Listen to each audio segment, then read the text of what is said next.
வணக்கம் நண்பர்களே, இது உங்கள் மினிபீஸ் கிச்சன். இன்றைக்கி நாம் ஒரு அழகிய தமிழ் கதையை கேட்க போகிறோம். இது கருணையின் பெருமையையும் மற்றவர்களுக்கு உதவுவதால் வரும் அற்புதமான பலன்களையும் பற்றிய கதை.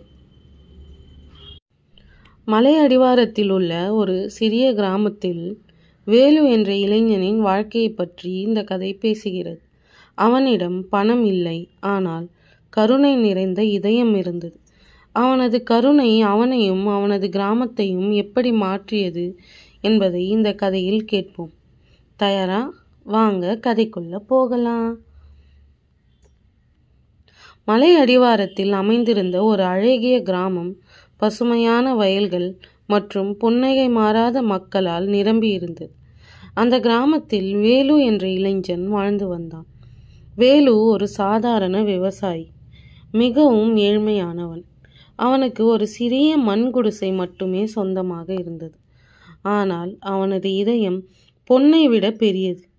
மற்றவர்களுக்கு உதவ வேண்டும் என்ற எண்ணம் அவனுக்கு எப்போதும் இருந்தது. இருந்தாலும் அவனிடம் பெரிய அளவில் உதவி செய்ய பணம் இல்லை. ஒரு மாலை பொழுதில் வேலு அருகிலுள்ள காட்டிற்கு விறகு வெட்டச் சென்றான். சூரியன் மறையும் நேரத்தில் அவன் ஒரு முதியவரை கண்டான்.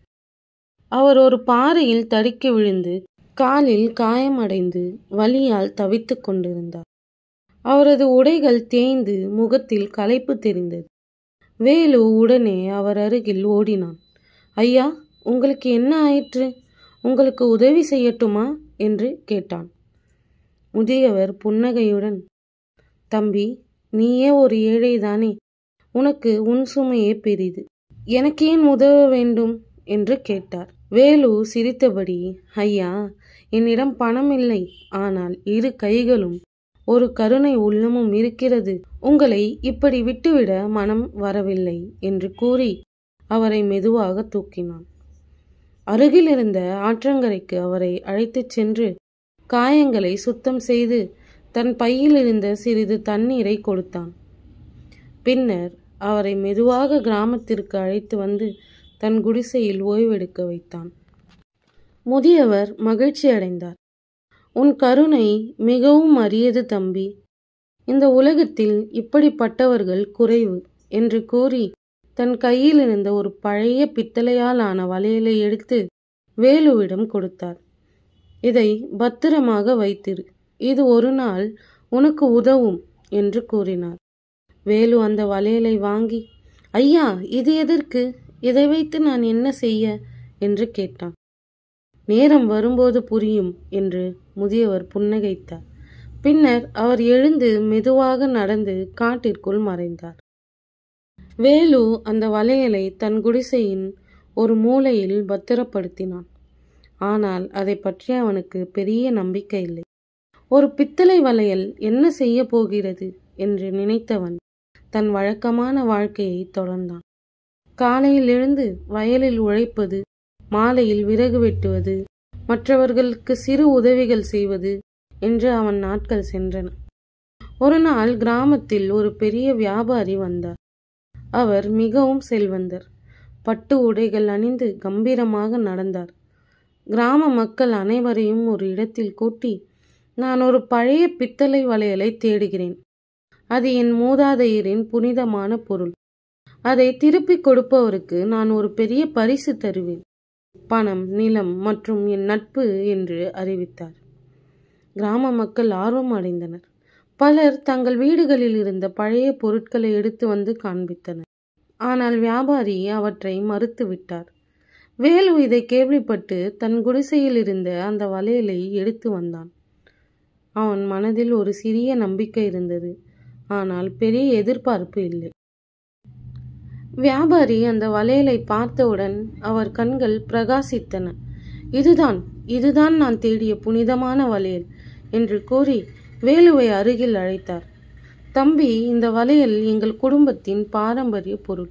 இதை எப்படி பெற்றாய் என்று கேட்டார். வேலு நடந்தவற்றை விளக்கினான்.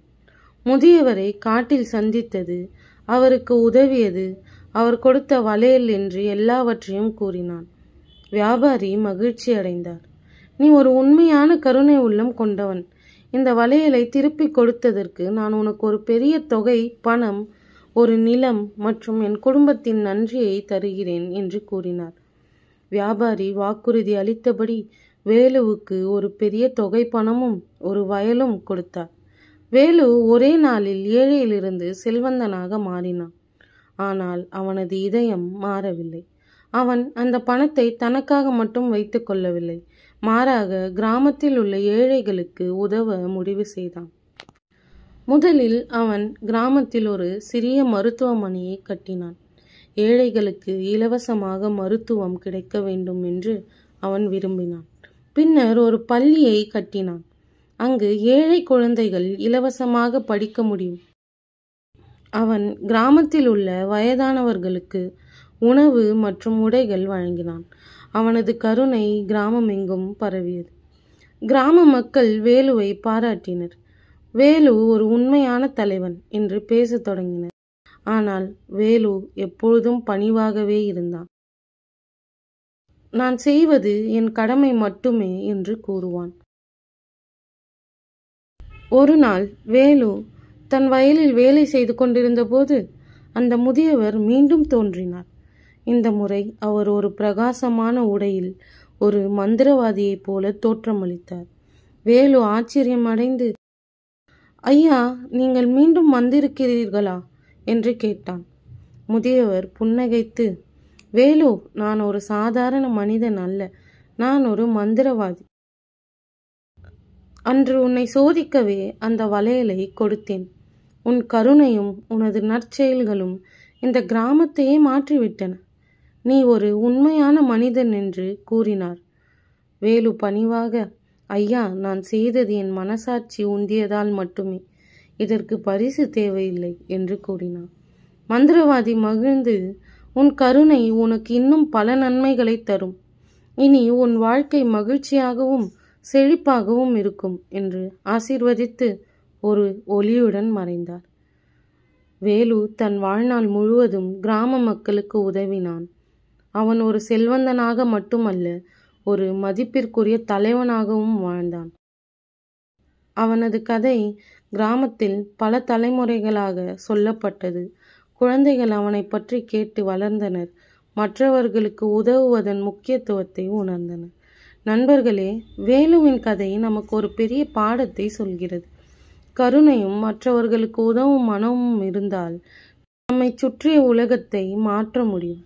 வேலு தன் இதயத்தின் நன்மையால் ஒரு கிராமத்தையே செழிப்பாக்கினான். இந்த கதையை நினைவில் வைத்து நாமும் மற்றவர்களுக்கு உதவி செய்ய முயற்சிப்போம். நன்றி இந்த அழகிய கதையை கேட்டதற்கு. மற்றொரு கதையுடன் மீண்டும் சந்திப்போம். உங்களுக்கு பிடிச்சிருந்தா மினிபீஸ் கிச்சனை லைக் பண்ணுங்கள், ஷேர் பண்ணுங்கள், சப்ஸ்கிரைப் பண்ணுங்கள். நன்றி.